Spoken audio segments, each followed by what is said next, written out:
everyone, I'm Elaine Chow. And I'm Trist Curless. And welcome to The Musician's Loop. Loop, like a drum loop? No, like the kind of thing that a jeweler uses to evaluate gems. Oh, like a magnifying glass, like what we'll do on this podcast, actively listening to music like a musician. That's right. And every week, we are choosing a track to dive into together and share our thoughts about what we find intriguing about the song. Whether it's songwriting, chord progression, instrumentation, recording technology, arrangement, whatever, we're looking at the music we love through the lens, or the loop, of decades in the music industry.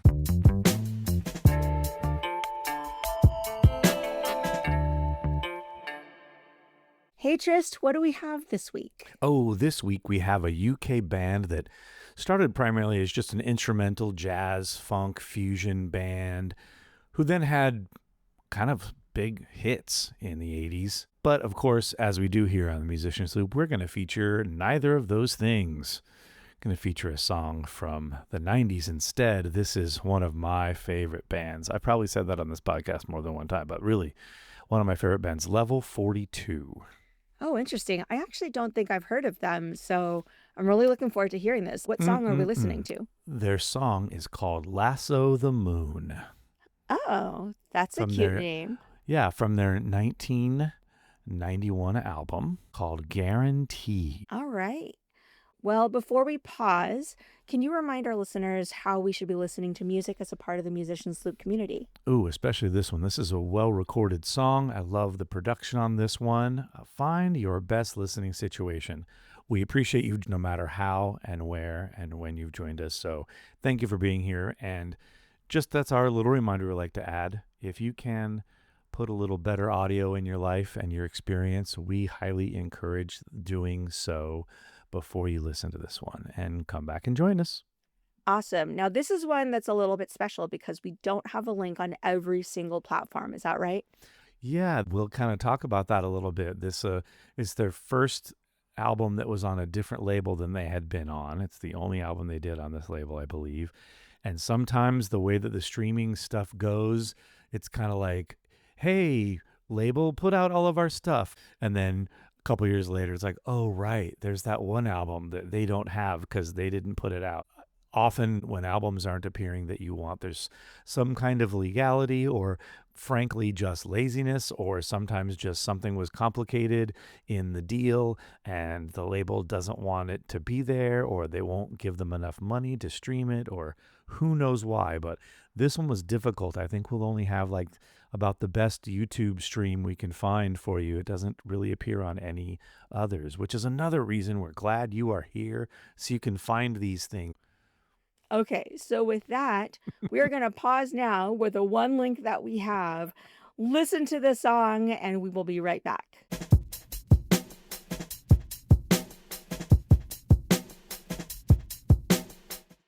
Wow, that was an amazing track. I really enjoyed listening to that one. Yeah, it's a good one, isn't it? Yeah, there was so much in this track. I had to pause and listen to it multiple times, listen to a whole bunch of different aspects of it. But one of the first things that caught my attention were just some of the chord changes. It was so unusual from that perspective, especially for something that is maybe a little bit more pop sounding. Just the chord changes were so unusual and so delicious from that perspective. Can you talk a little bit about why you selected this song? Once again, I've always loved this one. I like a lot on this album. And again, I'm a big fan of the band. And even being a big fan of this band, I think I mostly listen to stuff from the mid 80s and early 80s. I really like the instrumental jazz fusion-y sounding stuff that they did early on. And then, of course, their biggest hit in America, Something About You. They had a couple other top 10 hits, and they had pretty big hits all throughout Europe. They've been a pretty big mainstay classic 80s pop band throughout the UK and Europe for most of their career. And again, here on the Musician's Loop, there were a bunch of quote-unquote hits that we could have dug into that are very, very cool. But this one, it's on an album that's not as popular, and even on the actual physical album, the vinyl release, this song isn't even on it. It was an extra. So I think there were 10 songs on the album, and this is song number 11. So just one I always liked. Even for them, the vibe is a little different. The main lead singer, that's the most notable voice, literally and figuratively, for this band is Mark King, the bass player, who's an incredible bass player. Most of the crazy muso bass players, jazz, funk, pop, rock, metal, whatever, they all, oh yeah, Mark King. That's the pop slap guy. And even more amazing, much like someone like a Sting or any other bass player who sings, sometimes, once again, on the record, wow, how could they play that crazy, complicated part and then sing that different rhythm? Of course, in the studio, you can do whatever. But lots of live performances demonstrating his ability to kind of separate and play one funky rhythm and sing a different crazy rhythm and melody over the top of it. I mentioned that because that's the one for any listeners who kind of remember the main song, Something About You. It's the other voice that sings the little bridge or the little pre-chorus on Something About You, the higher voice of Mike Lindup, the keyboard player. He's the one that sings the entire lead on this song, and he didn't do that often in the band. And he wrote this one as well. I believe also a lyricist helped, but this is his rather than most of the stuff that usually comes from Mark. That is really interesting to think about him not being one of the primary vocalists in this band because his voice was so good. And I think about the voices that I've heard that have been trained versus untrained. He sounds like a trained singer. He sounds like he's supporting. He sounds like the quality of his voice is so Oh yeah. good, Well, he's especially for I don't want to say like especially for an instrumentalist, but you find a right, lot of instrumentalists who don't have trained voices, right. and Or in the his sounds bands, really trained. Yeah. sorry, or in the bands, on live guitarists, we need you to sing a couple of these chorus background vocals. You don't have to be amazing, just kind of sing the part in tune so we get the harmonies.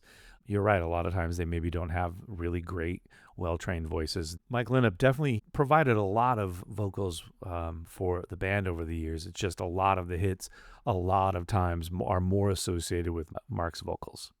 Now, one other thing that I was thinking about is how his voice was mixed and how it sounds with the overall instrumentation. Now, when I first listened to it, I had none of this context. And so I was listening to it and thinking, is this an 80s song? Maybe, but it sounds a little too lush to be an 80s song. It sounds too warm. It sounds like the instruments are too good. And I looked at 1991. I'm like, oh, okay, I kind of understand that. But I also understood that vocally, that was also something where I felt like his voice was not mixed too tinny. I think that in a lot of 1980s songs, the trend at that point in time was to mix people a little bit thinner. And I don't know whether it was their voice was thin to begin with or the way that they were mixed sounded a little bit more treble, like they had some of the foundation of the voice cut out. But this sounded a lot more natural. It sounded a lot more like they got a wider range of his voice, or that his voice just had more of a foundation to begin with. Yeah, I think the recording quality is excellent. These amazing musicians, amazing engineers. A couple of the players on the album include Dominic Miller as a main guitarist. Most of the things that you know from Sting, the main guitarist he has playing with him all the time is Dominic Miller, who kind of flirted with being in this band at its early days. So he's been kind of buddies with them and around the formation when they were kind of their jazz fusiony thing at the beginning of the 80s, but he played a lot on there. Another guitarist, Alan Holdsworth, who's known for having his own kind of sound. He plays in more of a non-traditional soloing throughout this album. Anyway, there's just an amazingly high level of professionalism and musicianship on this whole album, so it doesn't surprise me that all of the sounds are really great. Something that I like on this that really moves some of the phrases forward are the 2/4 bars that happen both in the main verse and in the choruses. There's these extra couple of beats at the end of every other line and at the ends of the choruses. Actually, right in the middle of the choruses. The reason why that's cool and why I think of it like a 2/4 bar is because there's a percussive sound that we talked about on the last podcast. It's like a clave sound. And rather than someone playing it, I know it was some kind of looped percussion, like some kind of programmed thing, because every time the 2/4 bar happens, the rhythm changes. It flips around. So it switches every time that comes around because the sequence just stays in 4/4. So when you have the 2/4 bar, Oh, the I see. where that lands, it's a totally insignificant part that doesn't stand right out. But of course, here at the Musicians Loop, we're listening very closely to Yeah, I these just kinds of marked it down things. as an extra measure instead of the 2/4, and it could very easily be like, oh, it's an 8 measure loop, and they only did have the first half of the 8 measure, which is like, Right, and yeah, and going back to your point in previous episodes about this notation stuff, it doesn't really matter. It really is right, much more how it feels. But right. yeah, that was interesting to me because that extra couple of beats in your case, and for me, like that extra measure, I didn't always catch it. And so when I first listened through, it actually sounded a little bit jarring. And I was like, oh my goodness, where did that come from?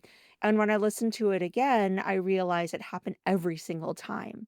And so it was interesting how many times it happened that it felt natural and I didn't even notice. And after I listened to it, I was like, oh, it actually happens all the time. I just didn't notice until then. Yeah, I love that. And to me, that's a perfect example of how that should go. I don't think this is an instance where, oh, this will be cool. I'll put a 2/4 bar right there. No, it's what does the music call for? Oh, at the end of every phrase, I feel like I need another little beat here because I want to do this little rhythm. I want to do this little melody that leads into the next line. Oh, okay. Well, that doesn't fit in the 4/4 we're doing. Let's add 2 extra beats here. Oh, okay. I always like when the music is what is important. It just happens to do this musical change rather than a contrived, oh, it'll be kind of clever if we add this and make it weird or whatever. So I love that. It happens like every 2 lines. Yeah, you're right. It does happen every 2 lines. Now, it's interesting that you talk about how the music just follows thought of the person who is writing it, because I think that the chord changes also do the same thing.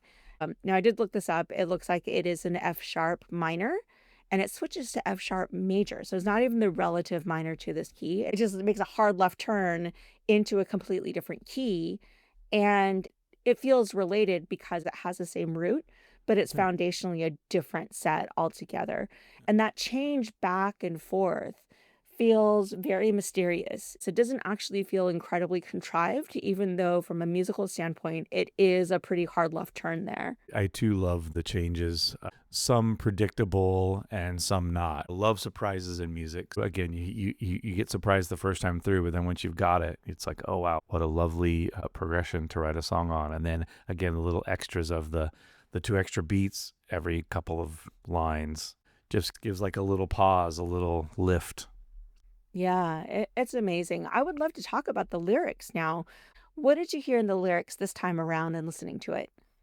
Well, I was learning about the lasso the moon as a cliche and a phrase. Do you have like an idea where that maybe comes from? I mean, there are a lot of different options here, but I definitely did a search, and it turns out that Lasso the Moon is from It's a Wonderful Life, Ah, yes, of course. and which is the 1940s or so. There are actually multiple songs that reference this as well. I can't imagine that it is something that is unique to It's a Wonderful Life. I'm sure that there are other references that are there, but that's the one that was most common that I found. Yeah, that makes sense. Even if not conscientiously thinking of that exactly, it's like as a songwriter, you hear that phrase, you understand it, even if you're not thinking of its exact derivation. So I've actually never watched this movie, but George and Mary are in the scene together and he's trying to convince her about his future. And they're having this moment where they're looking at the moon and he says, oh, you want the moon? I'll throw a lasso around it and bring it down for you. And so there was something very sweet about that moment inside of the movie. Yeah. So in the first chorus, the point of view of the storyteller, he's experiencing that this woman has this longing for someone, where's my man who can lasso the moon? Obviously, where's my guy like that from old movie days? So she has all of these dreams. Where is this person? And eventually, the very, very end, it turns around. He's like, yeah, me. I think I can be this person. It's all the experience of the subject seeing that in this woman, then eventually at the end closing with, I am the one that can do all of these things. Yeah, I love that turn as well. Just the switch from this description of this woman to Mm-hmm. claiming to be that person who she's looking for. And one of the things that I noticed about this was just how incredibly descriptive the lyrics were as we find out more about this woman. And it seems to be telling these specific vignettes about her life. And the Mm-hmm. things that we find out about it, we're talking about carrying water from the well, sand burning her feet. She's sitting on the hillside and she's falling asleep. And so these pictures that the lyricist is painting, I just felt were very specific. It's like moments in time. And by sharing these very specific moments in time, we learn more about her. And so thinking about this, I had to ask myself, who is this woman? Why is she longing? And thinking about carrying water from a well, we're talking about someone rural, maybe someone not in the United States, I don't know. But there's also the sand burning her feet. And so now we're talking about, is it desert that we're talking about? But I also felt that there was a specific artistry in the lyricism just based off of the word choice. So thinking about loneliness lingers, that alliteration there, where Mm-hmm. both words start with the same letter. The liquids in those consonants really bring us to a point of lushness in the language itself. And so thinking about the lyrics from that perspective, oh my goodness, the artistry here. Yeah. Slow grasping fingers. I can't say enough about this. Yeah, and the whole thing might not even be literal, it could all be metaphorical. This could be someone who lives in a city and who's never been on a sand dune in her entire life. But she feels like she's had all of these experiences. I'm doing all of this stuff. Where's my fire builder? Now that I'm actually seeing the words right in front of me, I'm remembering even more evidence that the lyricist's idea may be truly from It's a Wonderful Life, because he does use just say the word and I'll Lasso the Moon. He does use that exact lyric at the end. So, yeah, even one more tick in the voting of it's someone's reference to A Wonderful Life. I would also plus one that, although I haven't seen it. I just like saw that little clip there, and we'll put the clip as a link so that people can reference it. It is interesting to think also about what we find out about her and how she has been burnt. And it seems like recalling romances and all the bright chances, but none of them lasted. They passed through her heart. And so thinking about she's maybe a little bit jaded because she's been through all of these different experiences before. So as she's looking for this person, she's really looking for passion. So if I were to summarize, I would give the lyrics an A plus just from the sheer artistry of it, from the poetry of it. It tells a very crisp, clean story. And I think it also brings us on a journey. Not only this journey with a woman as we discover more and more about her, but also about the singer of the song and how he engages with it. It's not just a storytelling song. Like we've talked about storytelling songs where it's all third person. There's no engagement between the narrator and this person. But at the very last chorus that we do get the sense of the narrator is now engaging with this person directly, as opposed to it's just like over there. It is now here in front of him. And I just think that's so special. It's so precious. Right. Well, any last thoughts before we wrap up? Any of these bands like this is a theme that we come back to a lot here. We did this with a lot of different artists where we dig into a song that was not their most famous thing and, oh yeah, whatever happened to them? Oh, they just continued to live their lives as great musicians making great music. Do yourself the favor and check out what they did. If you like something they did, you might like something they did 10 years after that or 20 years after that. This is a great example of it. Again, a lot of my friends who really like this band and have no idea about this album, they kind of disbanded and didn't really do anything actively as a band just after this album. And even before it hadn't been doing a lot, switched labels. So lots of different reasons why this one might not have really caught people, but I loved it. Awesome. Well, I do have a fun little fact just to wrap this up, Okay. which is I was looking at the Wikipedia article and it looks like Level 42 is a reference to The Hitchhiker's Guide to the Galaxy. Oh, right. Written by Douglas Adams, which is one of my favorite series. And so thinking about 42, the meaning of life, Level 42, me, There you go. it's like my little nerd heart is just like so happy right now.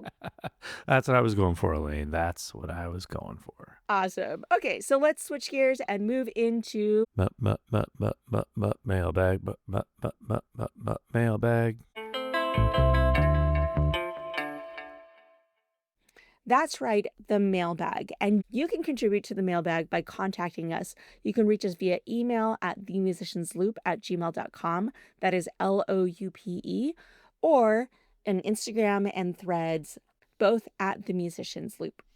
Yeah, those are the places you can send us your favorite Level 42 song or your favorite Level 42 album, or ask us more questions about them, or wonder why we missed really important cool facts, or have a song suggestion.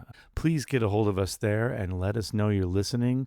We're happy to take ideas, constructive criticisms, make the shows 2 hours, make the shows 5 minutes, whatever you've got. You let us know what you think. We just appreciate that you're listening. All right. So this week's mailbag is from Threads, one of our favorite places to be. And this is from someone named Fudd Leclerc. And there's an underscore between Fudd and Leclerc.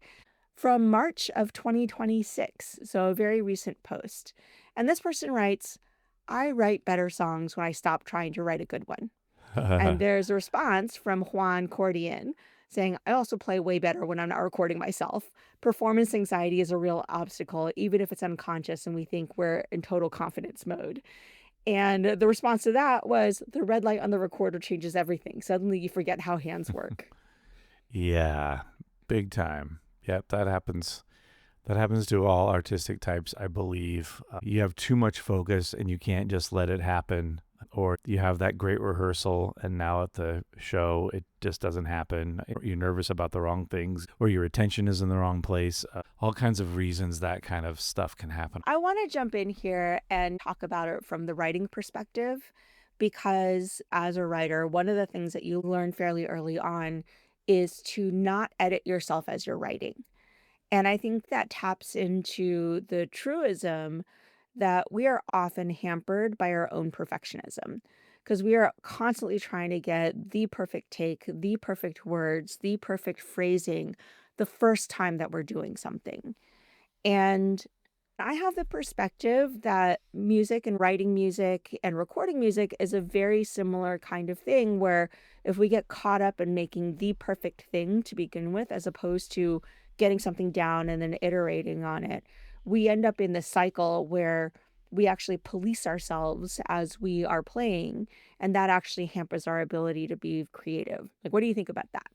Yeah, I think so. I think there are different versions of this too. I was thinking even our band today, Level 42, again, starting out as jazz fusion, not someone who's going to probably take the world by storm with their music. And at some point, they're like, we've gotten just enough popularity, enough of a fan base. If we write the right song. So I think sometimes there is a purposeness, like, no, I'm going to try to write a hit song. That's why I think there's varying shades of this. So yes, I write better songs when I stop trying to write a good one.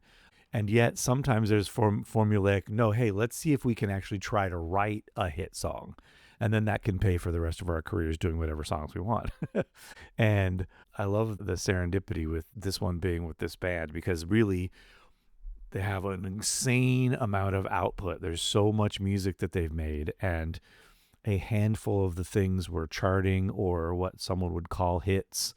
And that actually helped the whole thing happen and helped keep them going. And so they literally decided, no, we want to try to have hit songs. Let me throw out this question for you, because along the same lines as what I was talking before in terms of perfectionism, can you talk a little bit about the editing process and how you think about iteration and editing your Mm. original work and how that has manifested in your work? I think editing is underrated in arts altogether. And depending on what it is, there's always an it depends.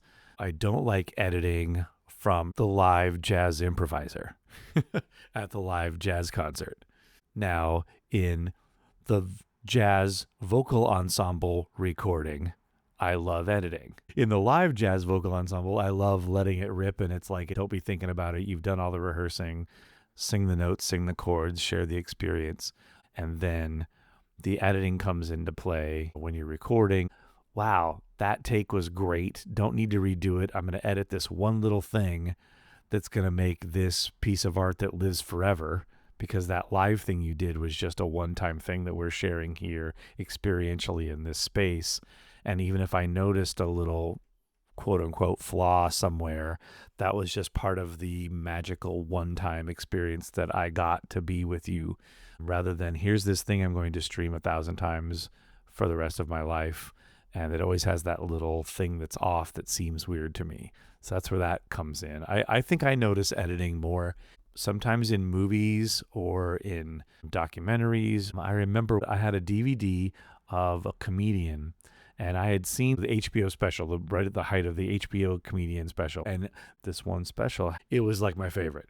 Just the timing, the pacing, the joke to joke, the way the whole evening went out, I thought was just masterful. I just thought, wow, this guy is incredible. Then I bought the DVD that had that exact special, and it had the unedited concert.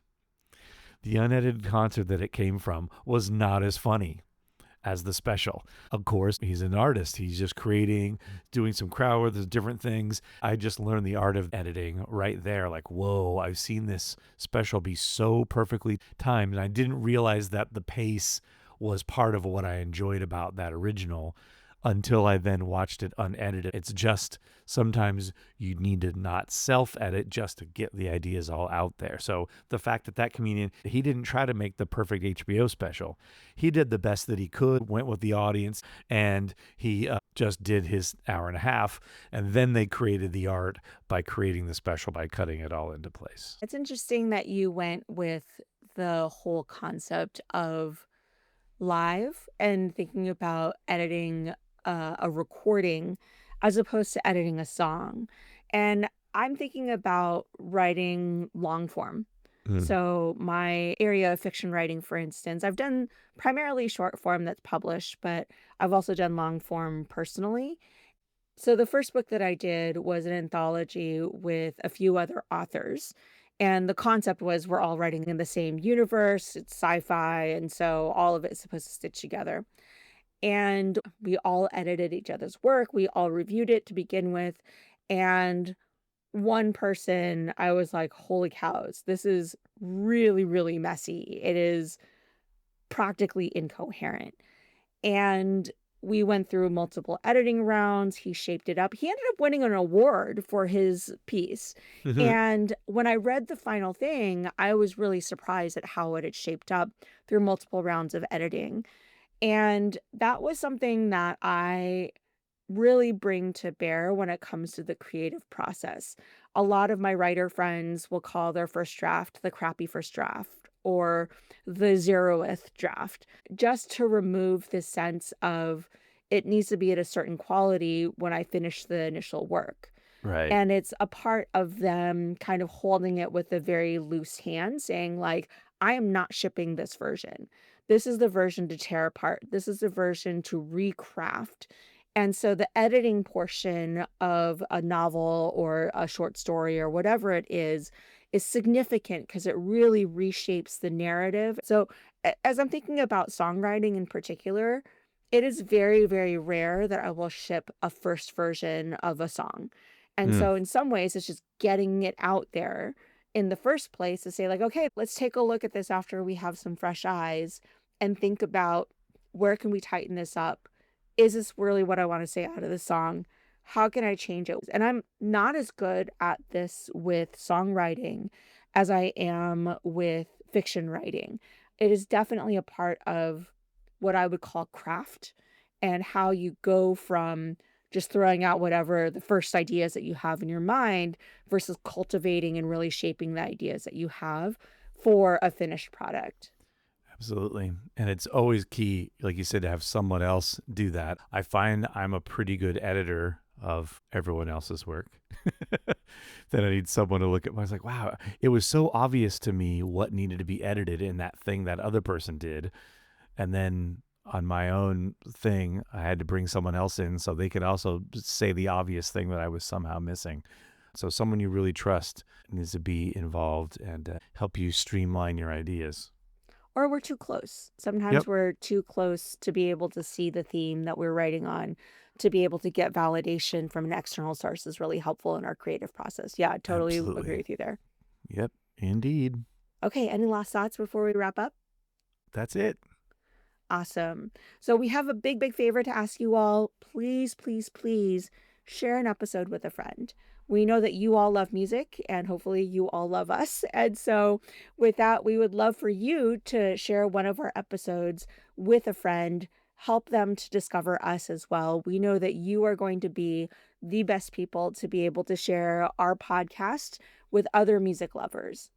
And we will have playlists on all of the platforms. Again, unfortunately, this particular song is really just going to be on the YouTube playlist. So share the YouTube playlist with someone if you want them to hear this song. And maybe if they're not wanting to dive in, maybe even if they hear the playlist and find one song they want to know something else about, then they can check out what we had to say about it. So please do share. We really do appreciate it. And with that, that's our episode for this week. Thank you for joining us, and we hope to see you next week. See ya.